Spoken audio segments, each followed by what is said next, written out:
following is a Comfortably Zoned Radio Network production. Hi, everybody, and a very pleasant good evening to you wherever you may be.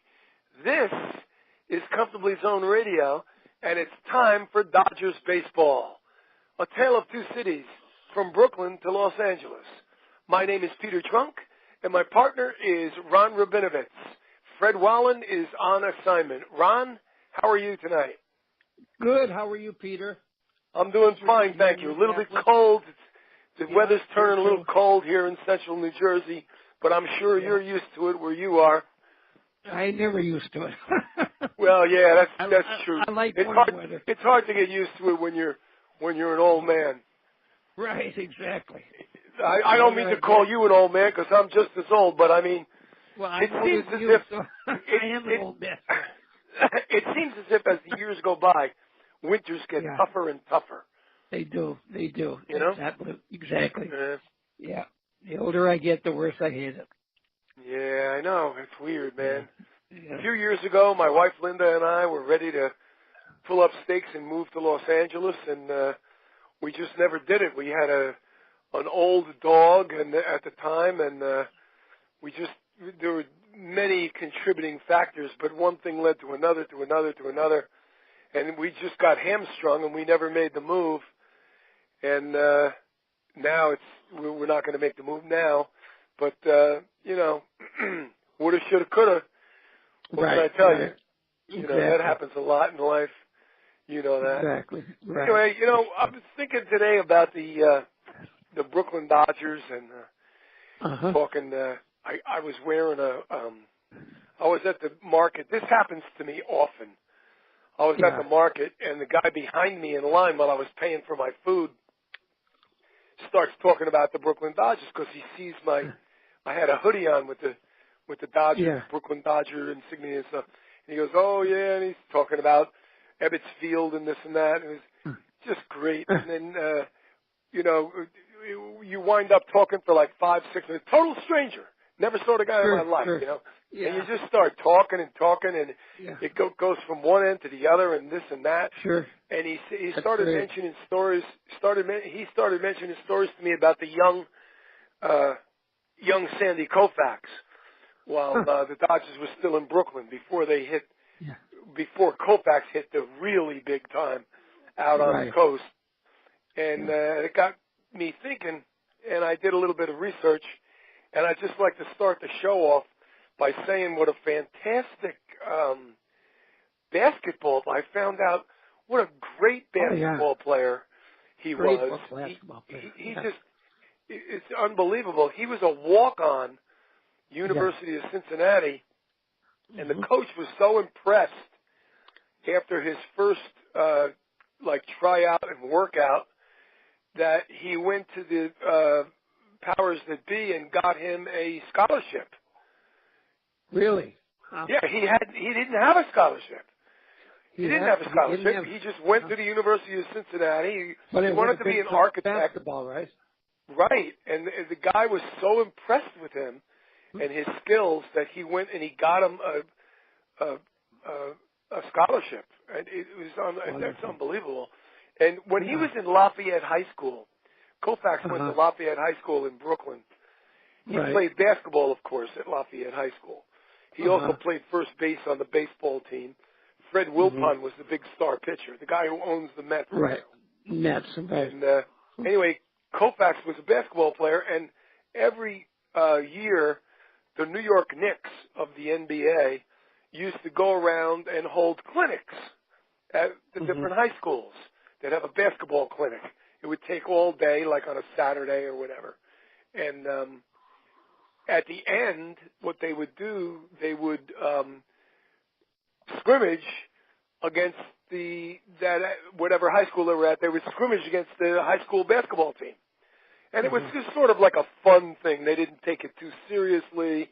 They fooled around a lot, stuff like that. Well, when they went to Lafayette High School, after the basketball clinic, they had a scrimmage against Lafayette High School.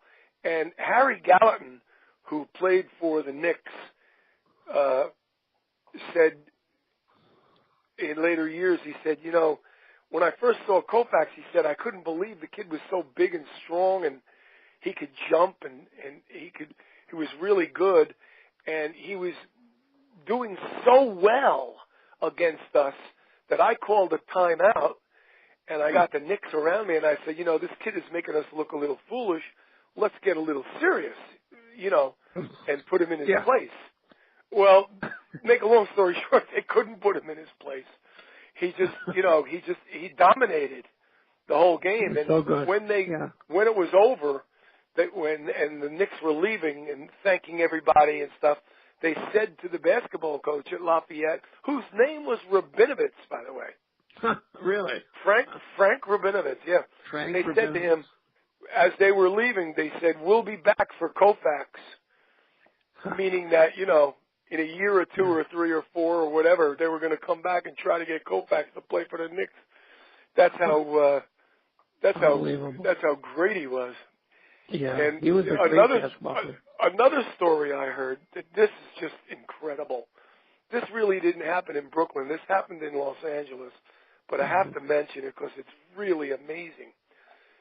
All of our listeners know what Getaway Day is, and I'm confident that you know what Getaway Day is. After your homestand, your final game of the homestand, that's Getaway Day.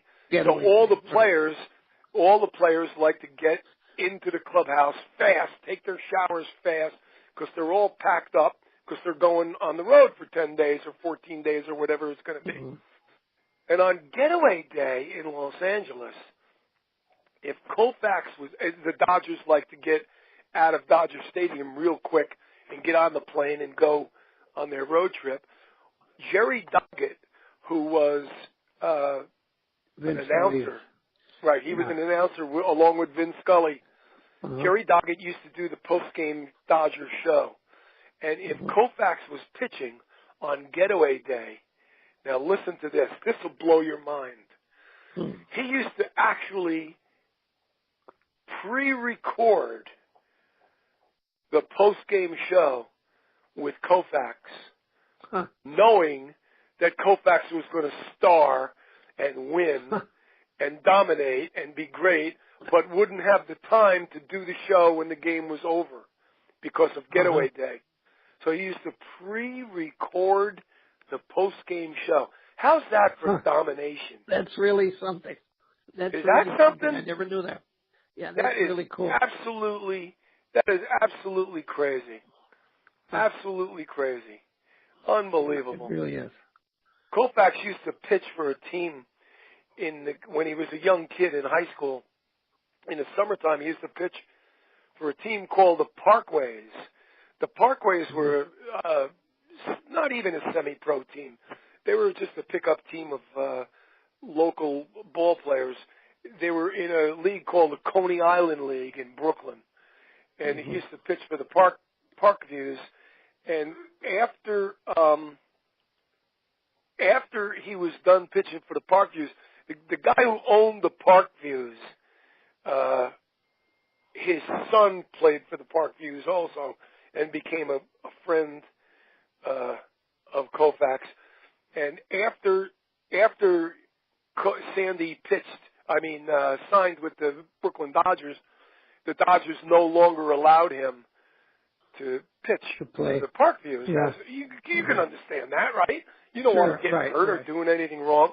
Right. And the Parkviews were very upset because they were the ones that told Al Campanis, hey, come on down and look at this left-handed pitcher. You might be interested. And the Dodgers wound up signing him. So when they told Sandy that summer, before he became a Dodger, he couldn't pitch for the Parkviews were upset. So what the Dodgers did was they gave, listen to this, this is great. The Dodgers donated their old satin uniforms to the Parkviews. To the Parkviews. They gave them their satin uniforms that they used to wear in the 40s. They still had them around. They used to use them in spring training for the coaching staff and everything. But they gave the Parkviews their satin uniforms. I thought that was excellent. That was really cool. That's great. That was really cool. When Koufax first went to Ebbets Field, the very first time to pitch, or everybody wanted to see him. Right. The whole front office was there. Everybody wanted to look at this kid because he was known to be like a phenom, and he pitched off the mound at Ebbets Field, probably the first real mound he ever pitched off. And Rube Walker was catching him, and Rube Walker caught him, and when he was done throwing, I don't know how long he pitched for. Let's say 15 minutes or whatever, and it was over, and he went into the clubhouse to change or whatever. Rube Walker went over to Campanis and Fresco Thompson, the Dodgers GMs, and he said, I don't know what the kid wants, but whatever it is, give it to him. Don't let him leave the clubhouse. Don't let him leave the clubhouse. That's how impressed Rube Walker was. Yeah. And Rube anyway, they didn't sign him then. They signed him later on, the Dodgers did. But he also had Koufax had a tryout with the Pittsburgh Pirates because Branch Rickey, who at that time, 1954, was running the Pirates, of course, heard about Koufax, and he said he wanted to see him throw. And after he saw him throw, he went out to pitch in Pittsburgh's Forbes Field. He gave him a train ticket. He goes out to Pittsburgh and he throws in front of Branch Rickey, and he says, I know you're talking to the Dodgers. I know you're from Brooklyn. Whatever the Dodgers offer you, I'll offer you $5,000 more. Whatever their final offer is, don't sign anything. Call me up. I'll give you $5,000 more. And with that, he leaves. So, by the way, when he was throwing there, he broke the catcher's thumb. That's how hard he was throwing. When he went to Pittsburgh, he broke the catcher's thumb. How do you Unbelievable. That's how hard he threw. So anyway, Campanis talked his father, Irving Koufax, into signing with the Dodgers. They gave him $6,000, which was his first year's salary. That was his first year's salary. That was the base salary in 1954 in the major leagues, and they gave him $14,000 extra as a bonus for signing. Was $20,000, and they shook hands on it. Irving Koufax, the father, shook hands with Campanis on it, and the Pittsburgh scout said to him, whatever they offered, remember, we're going to give you $5,000 more. He said, I can't do it. He said, I gave the guy my word. I shook his hand. My hand is my handshake is my bond. I can't go back on my word to the guy. So Pittsburgh didn't get him. That's how close Pittsburgh was to getting him. How about that, huh? The Milwaukee Braves offered him $30,000. Really? The Milwaukee Braves, $30,000, but he stayed. Unbelievable. And the old story about Tommy Lasorda saying, if it wasn't for me, Koufax wouldn't have been a great Dodger because it was up to the Dodgers. They had to send me out. It was between me and Koufax, and they sent me to Montreal. Well, that's kind of true, but as all Lasorda stories, it's steeped in bullshit. What the Dodgers did initially to make room for Koufax was they traded Preacher Rowe and Billy Cox to the Baltimore Orioles. That was the first move they made in December of 1954 after they had just signed Koufax the week before. So they got rid of Preacher Rowe and Billy Cox. And they got $50,000 from the Orioles. So that was the real thing. What happened was, here's what happened.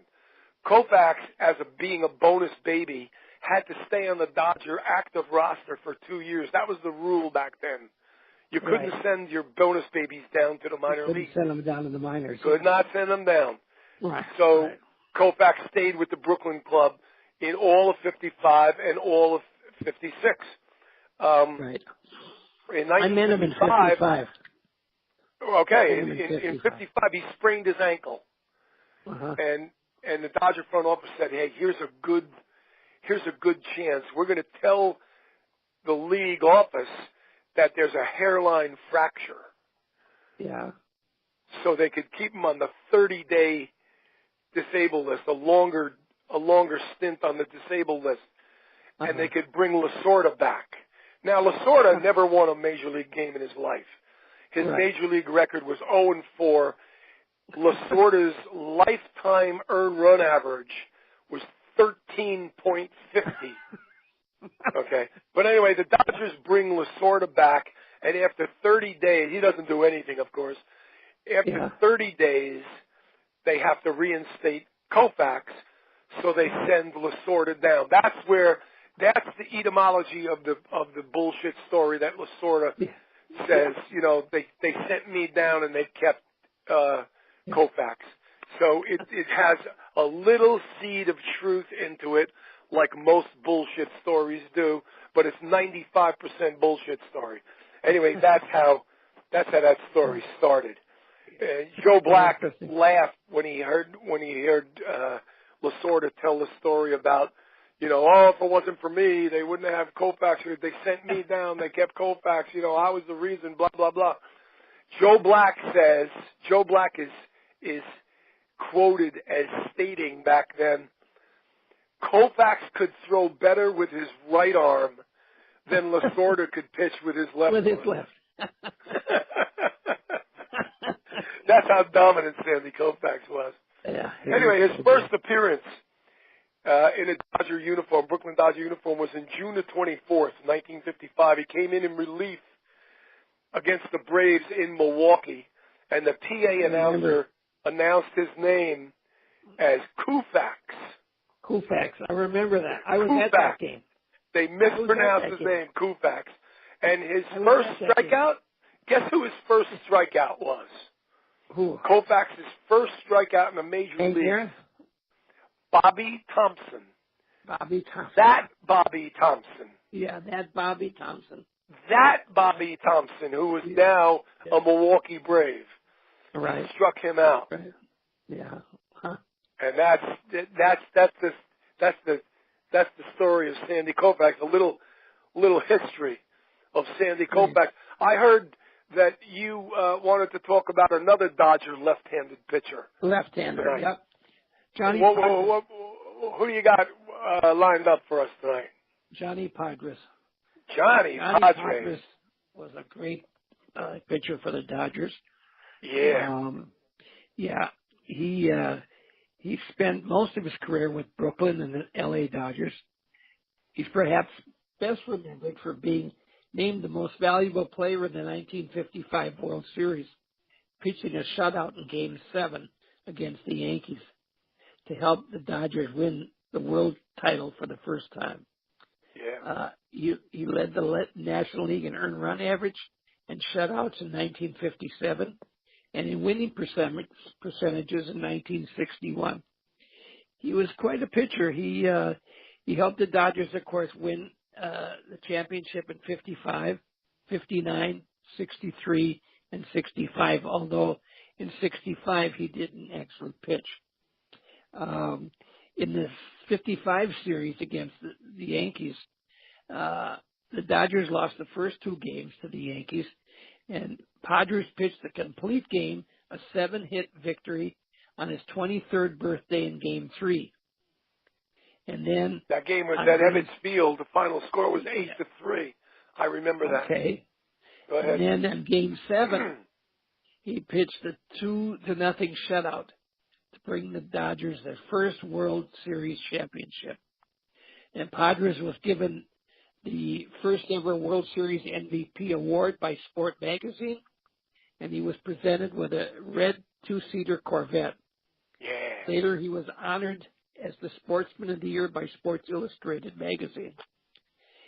And in his 15-year career, Podres compiled 148 wins and 116 losses, with 1,435 strikeouts and an ERA of 3.68. and 24 shutouts in 440 games. He was at his best in the World Series, losing in 1955 and winning that game. Yeah, and then his playing career continued after he left the Dodgers. He had stints with the Detroit Tigers, San Diego Padres, and he served as a pitching coach for the Red Sox, the Twins, and the Phillies for 23 seasons between 1973 and 1996. Right. Among the pitchers he worked with was Frank Viola and Curt Schilling, two pretty good pitchers. Pretty good. And in when I had the chance to meet Johnny Podres, it was down in spring training in 1980 when he was a pitching coach in Minnesota. I was coaching baseball at Rutgers University, and the Twins and Rutgers shared the same hotel during spring training down in Florida, and I had my picture taken with Johnny Podres and knocked down a few beers at night in the pub in the guts of the hotel. Boy, he could tell some stories. I never saw a guy. I've seen guys drink that much. Never saw a guy smoke cigarettes that much. He would light a cigarette with his other cigarette. No kidding. All night long, he would light a cigarette with his other cigarette. One after another, after another, after another, after another, after another. It was amazing. It was absolutely amazing. And he did win a game in the '63 World Series too. He beat the Yankees when the Dodgers swept the Yankees. But go ahead. You were talking about in 2002 after his playing career. Yeah, he was inducted into the National Polish American Sports Hall of Fame. He later settled in Queensbury, New York, and he died at the age of 75 in Great Falls, in Glen Falls, New York, after being hospitalized for heart and kidney ailments and a leg infection. He was survived by his wife of 41 years, the former Joni Taylor of ice volley fame, and his two sons, Joe and John Jr. Okay. Yeah. So he was a heck of a pitcher. Yeah, he was a hell of a pitcher. I'll tell you what. He had guts, man. On the bus, driving over to Yankee Stadium for the seventh game, he told the guys he stood up in the bus and said, "Just get me one run. That's all I need. Yeah. Just get me one run. That's all I need." And of course, they got him 2 runs, and he won 2-0. Yeah, that's right. A shutout, complete game. Yeah. When I spoke with him, one of the things we talked about 1,000 different things, but one of the things that he regretted, he told me, was because I asked him, I said, "You were number 45 on your uniform when you pitched in Brooklyn, and when you went to L.A. for some reason, you switched your number to 22." He said, "Damn it," he said, "I never should have done that. I never should have done that. I should have kept 45." He said, "Because that was my number. I made my bones with 45. Sure, I mean, people. I became famous wearing number 45. I never should have switched numbers to 22." Yeah. He said, "I still to this day regret it." And he just shook his head. He couldn't believe he did that. But that's the reason why when you see pictures of Podres in a Dodger uniform, you see him as number 22, and you go, "Wow, why is he wearing 22? When he won that game at Yankee Stadium in 1955, the 7th game, he was wearing number 45. Well, that's the reason. When they moved to L.A., he switched uniform numbers from 45 to 22. Just a little trivial. I know so many trivial things about the Dodgers that don't really add up to a hill of beans. But you know what? That and $1.50 will get you a medium coffee at Dunkin' Donuts. It doesn't really mean too much. It doesn't add up to too much. But it's fun. It's fun for me to know all that stuff. Podres was a hell of a pitcher. Podres was a good pitcher. Yeah, I remember seeing pictures of him in the paper after the World Series was over, like a week later or whatever. pictures of him up in Weatherby, New York, at his parents' house, showing his parents his Corvette, and a picture of his mother. The picture of his mother standing behind him as he's sitting down at the kitchen table eating breakfast. You know, family shots. Yeah, great. So I remember seeing them in the papers, in the sports section in the papers. Great, that's great. So anyway, Koufax and Podres, two pretty fair southpaws for those right? Exactly. those Brooklyn Dodgers and Los Angeles Dodgers. Yeah, amazing. Exactly. Amazing. Speaking of the Los Angeles Dodgers, do you want to talk a little bit about them? Yeah, let's talk a little bit about them before we sign off. I think they just finalized their coaching staff. I understand. Well, they did get a guy. Yeah, they got a guy. Yeah. They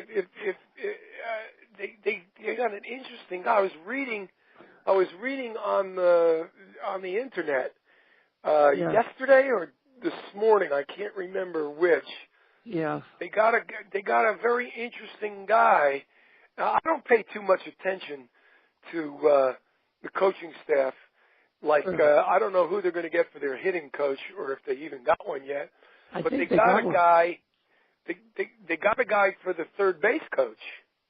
Yeah. And am I mistaken, or was it San Francisco Giant? I think so. Ex-Giant coach. I think so. An ex-Giant coach. Yeah. And then I think the hitting coach used to be with the Angels. Okay. So, I think they've pretty well filled out their coaching staff. Now we got to see if they're going to make some moves. We got to see. You know what? There's two schools of thought. I'm reading all these things, that I can about the Dodgers. I'm sure you do too. You're interested because we're Dodger fans, but I read two schools of thought. One school of thought actually says they're going to splurge, they're going to spend money, they're going to make some big moves. And the other school of thought says they're not going to do too much. They're not really going to do too much. They're going to get like one guy, maybe like a second baseman, no big splash, and they're actually going to stay underneath the tax limit again.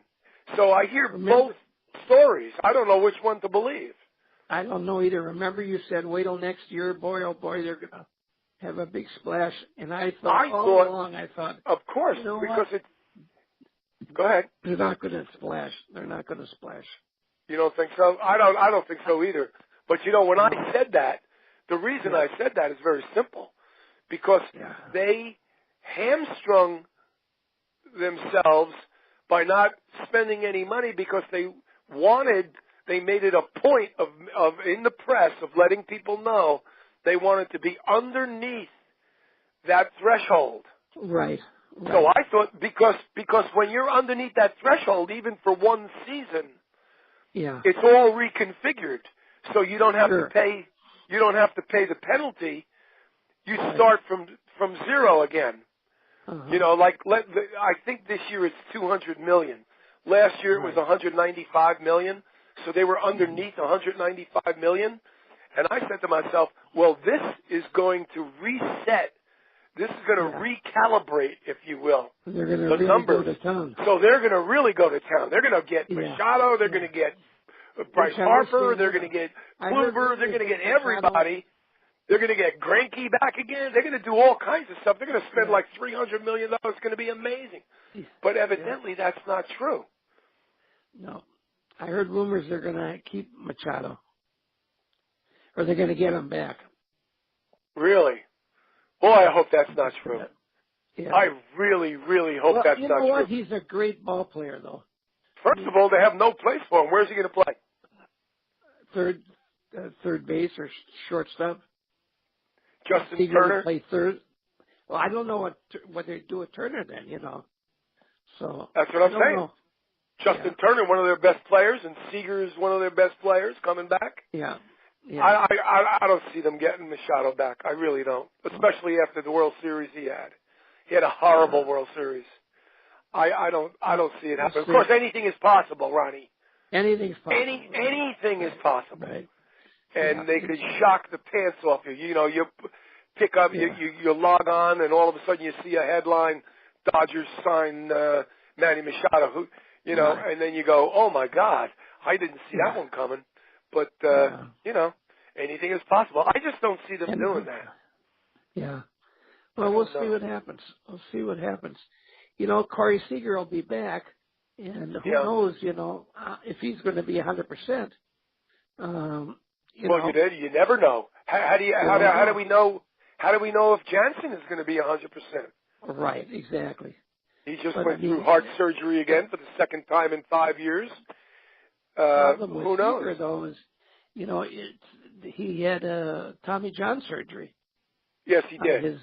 And he's a shortstop with a, you know, it's a big throw. Yeah, it is. It's a hell of a throw. Know. So we'll see. We'll see what I happens. Hope he's good. I hope he's good. I hope he comes back. Yeah, everybody's keeping their fingers crossed. It's kind of early right now. It's only. It is early. Yeah, we're still in November. The general manager meetings, I think, are December 3rd through the 10th or something like that. Yeah, something so like that. We got a little ways to go to see if there's going to be any movement. You know, not too many things happen before those meetings, but you never know. You never know. I'm hoping that they solidify second base and that they get a relief pitcher, a great relief pitcher. Now, here's another rumor that I heard, and I'm sure you've heard this too. Robinson Cano is coming to the Mets. I've heard that, yes. All right. And the reason why, you know, you might say to yourself, now, why would the Mets, that's the biggest rumor in all of baseball right now. That's the biggest, loudest rumor in baseball, that the Mets are getting Robinson Cano. And at first glance, you scratch your head and you say, why would the Mets want to pay that kind of money to a 36-year-old guy who took steroids until you keep reading the article? Yeah. They're not just talking about getting Robinson Cano. They're talking about getting the elite closer for Seattle Mariners. Their elite closer. This guy is like incredible. Like he had, he had like 50 saves or something. And that's the way they get him, by taking Cano off their hands. Yeah. They get him. Now, the reason I bring that up is because a month ago, or even before the World Series, there were whispers that the Dodgers were going to be interested in this guy, the closer for the Mariners, and that they were going to try to work a deal. Now, I always thought, and what do I know? I don't know anything. I'm 3,000 miles away from the Dodgers and all that. I don't hear anything. I don't hear the down low stuff, the real, you know, the barroom talk or whatever. I'm out of the circle. But my thought always was, why not try to get that closer from Seattle along with Seager's brother? To play third base. That'd be something. And then you put Justin Turner at second base, and now I'm all in on it. Seager in the left part of the infield, plus that closer. I'd give them anything for that. I'd give them Peterson, Verdugo. I'd give them all kinds of stuff. Yeah. You know. That's right. I'd give them anything they wanted, really, outside of Bueller. I'd give them anything outside of Bueller, maybe a couple other guys. That's it. You know. We need a couple good starting pitchers, though. We do need. I think so. You never know, because you never have enough. You think you do. Like in spring training, you go, hey, the Dodgers got 7 starters. Remember? Yeah. Last year and the year before? Yeah. Hey, we got 7 starters. We got to trade somebody. No, you don't. No. Because 2 or 3 of them are going to have surgery in about 2 weeks. Exactly. Amazing. Exactly. I heard it's never a dull moment, I'll tell you. Never a dull moment being a Dodger fan. No, that's right. Even in the winter, Ronnie. The hot stove, it's always boiling. Yep. That's always boiling. You're right. Always boiling. That, Dave Roberts might end up with the Giants after next year. Oh, really? He's gonna follow him for Hanseati, right? He's gonna follow him to San Fran. Yeah. Well, I'll tell you what. I'll come out there and drive him. I'll pick him up at Dodger Stadium and drive him up to San Francisco, and I won't even ask for gas money. You know my feeling about that. Well, I know. The whole thing, the whole thing is this. Ron Darling made a really, really good point during the playoffs. He said Ron Darling was an excellent pitcher for the Mets back in the 80s. Yes, he was. And now he's a color commentator for baseball. He sometimes he makes really, really interesting comments. His comment on the Dodgers was that they have now. This is Ron Darling talking. Although I could subscribe to some of this. He says they actually have too many guys. They have two teams. They have a right-handed batting team and a left-handed batting team. Right. And they go with the statistics so much that you don't know who's going to play. It depends on who's pitching. And with the pitchers, they hardly ever let their pitchers stay in the game to face the other team for the third time around in the order. Right. So they do every game by statistics and sabermetrics. Which I don't like. They have to get rid of that. They have to move away from that. Do you realize that when John Wooden won all of those championships at UCLA, he used 6 guys? Yeah. Right. Yeah. He used 6 guys. Yeah. How many championships did John Wooden win at UCLA? Oh my God! He won so many championships you can't count. You couldn't put the rings on all of the fingers and toes of your body. Right. Exactly. And he used 6 guys. He used 5 guys and a guy off the bench. That's all he used. That's right. The 7th, 8th, 9th, and 10th guys on UCLA, they didn't do anything but practice. Yeah. They were like a practice squad. Right. Right. What I'm trying to say is Roberts should get a core. I'm not saying he has to get a core of 8 guys and play them every single night. But God darn, come on. Get a core of like 5 or 6. That's right. Get a core of 5 or 6 or 7 guys changing and play them every night. Crazy. Yeah. You can trade the other guys for pitching. Right. They need pitching badly. They got too many guys. Too many interchangeable guys. Right. And where the hell do they get off? I almost said where the hell does Roberts get off, but I'm positive he was told to do this. It wasn't Roberts, right. Where the hell does he get off batting Kiki Hernandez third in a World Series? Or cleanup. But he batted him third in a World Series game. Yeah, I know. I know he batted him cleanup during the season a couple of times, but which is ridiculous. Where do you get off batting Kike Hernandez third in a World Series batting order? Are you serious? No. Are you kidding me? No good. And why did he keep going back to Madsen? Yeah. He kept bringing Madsen in. Oh, Madsen kept getting his ears pinned back. That's right. He kept going to him. It had to be the front office telling him all this stuff. Yeah. Matchups. It wasn't Roberts doing it himself. The numbers with the matchups and all that stuff. Yeah. You'll see when Roberts leaves there, when Roberts goes somewhere else, not even necessarily as a manager. When he gets fired or leaves there, he may go as a bench coach or a third base coach or something. But you watch when he leaves, he's going to come clean. He's going to say, none of those moves were my moves.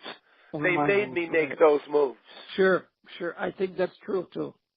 He's going to one say good that. News, our buddy Matt Kemp, comeback of the year.